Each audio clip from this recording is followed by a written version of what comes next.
Welcome to the additional features of Sage 50 Accounts 2013. The idea of this short video is to complement the training you're about to receive or you may have already received at this point. We are going to cover 5 features that have either been enhanced or newly introduced into the program.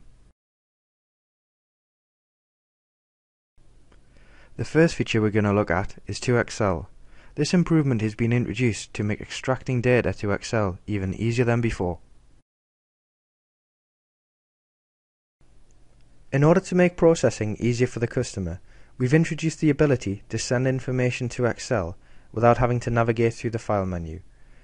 The usual rule of thumb is, if it's a table, a grid or a list, then the information can be sent straight to Excel.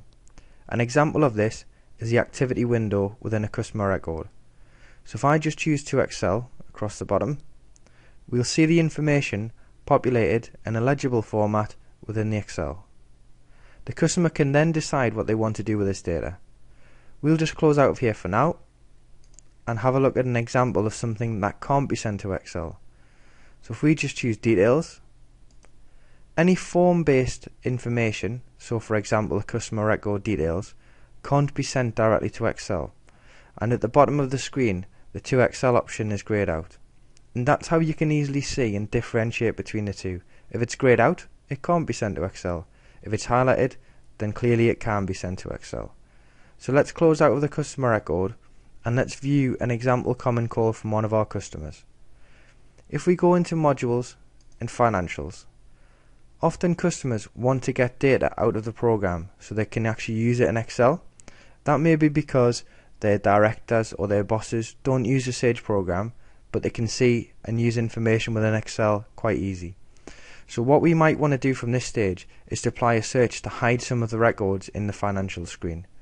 So if I just do a quick search to hide or show only the information with transaction 1 as a reference. So we'll apply a quick search, it appears in the list. I can then choose to Excel at the bottom of the screen. It'll take a moment and then it'll populate the information in Excel. You could do this in version 2012 and below. However, you would have to navigate through the file menu and know how to do Office integration. Whereas in 2013, it's quite straightforward to click on the To Excel option to view the information. The next improvement we're going to look at is running customer statements.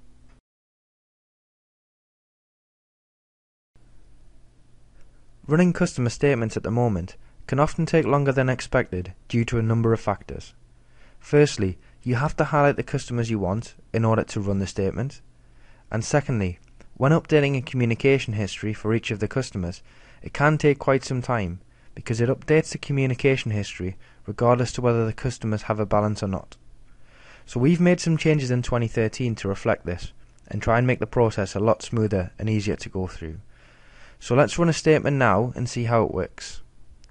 So I'll choose statements across the top. And the very first thing you should notice is that I didn't have to highlight any customers in order to get into this screen. I'll now go through and preview a statement. On the screen at the moment we've got the criteria. I'm just going to run it for a full date range. So I'm just going to choose OK to that. And it's brought up the preview of my statement.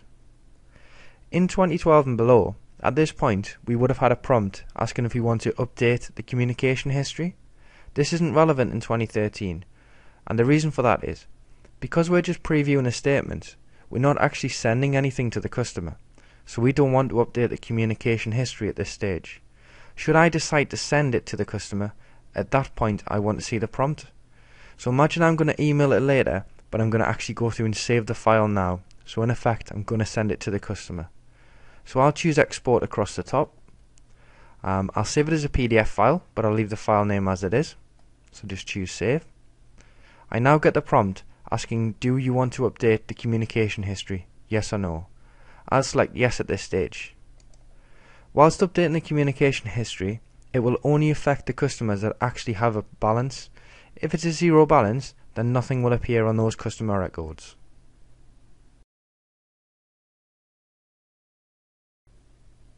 Cash sales is an option that was introduced into Line 50 version 12 under the sales order module. The idea of the feature was to make processing easier for the customer. In Sage 50 Accounts 2013, it has now been introduced into the invoicing module. The cash sales feature gives the customer the option to process all of the relevant transactions at the click of a button. The settings for the feature are controlled under the invoice and order defaults. Let's go and have a look to see how this is set up prior to creating our first cash sale invoice. So we need to go to Settings, Invoice and Order Defaults, and then we need to choose the Cash Sales tab across the top.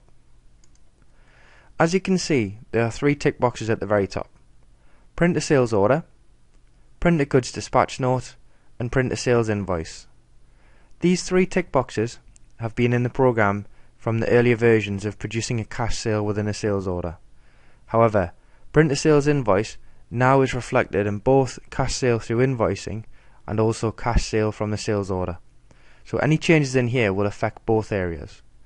For our little example, we are going to deselect Print a Sales Invoice. We have the option of changing the message that we see when we're creating a cash sale. So on the invoice you can have a prompt. At the moment it says cash sale, paid in full. Default cash sales bank account. At the moment this is selected as 1200. We can change this and choose any one of our bank accounts. Also, we have 2 little radio buttons: always post to default cash sales bank account, or always prompt for cash sales bank account. We'll leave this as a default for now before posting our first cash sale. So let's just choose OK. Now when we create our cash sale for invoicing, this is dead straightforward to do. We create an invoice in a normal manner, so select the customer we want.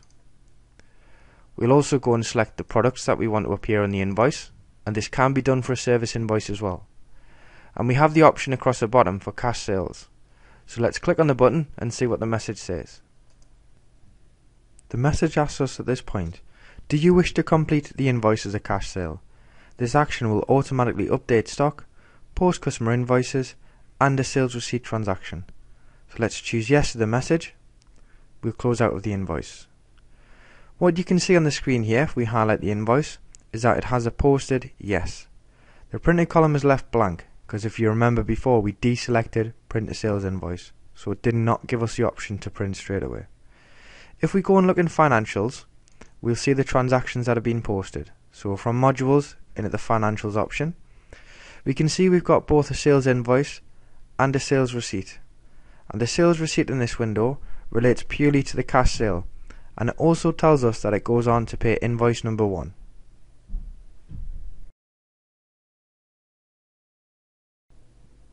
A new prompt has been added to Sage 50 Accounts 2013 when saving a sales order or a purchase order.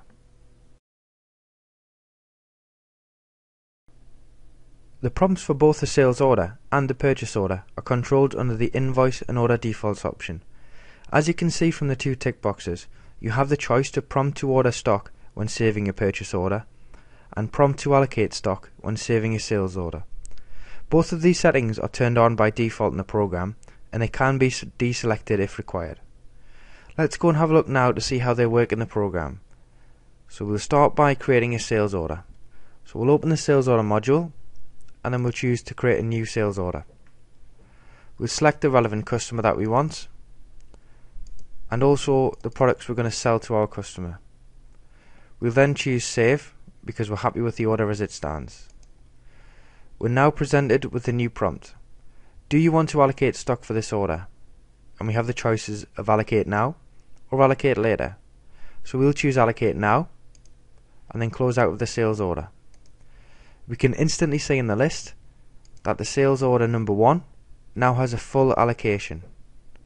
In order to see how it works for a supplier, we'll do exactly the same thing. So into Suppliers, into the purchase order list, we'll then go and create a new purchase order. We'll select the relevant supplier from the list. We'll select the relevant product,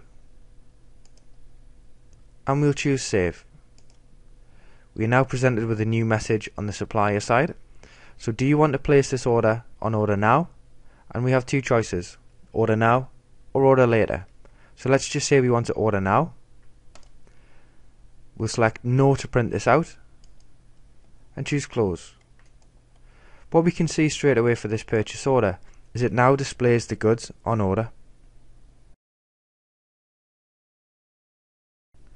There's been a new drill down option introduced to the product module to establish on what orders and/or projects stock has been either allocated to or ordered against.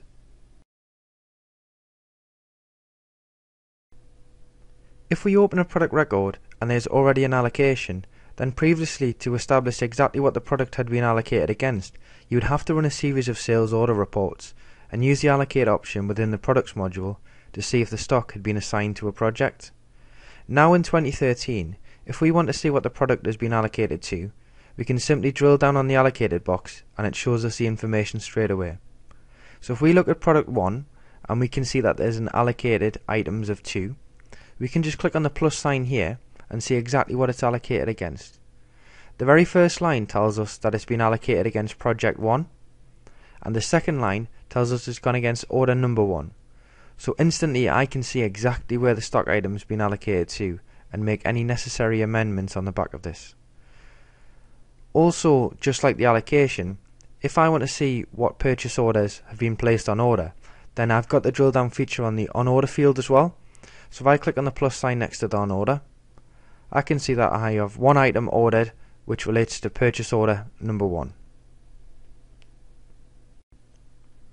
Remember when dealing with allocation calls that there can be additional factors as to why a product might be allocated or why a product might be on order. Things to consider are manufacturing and forms of corruption.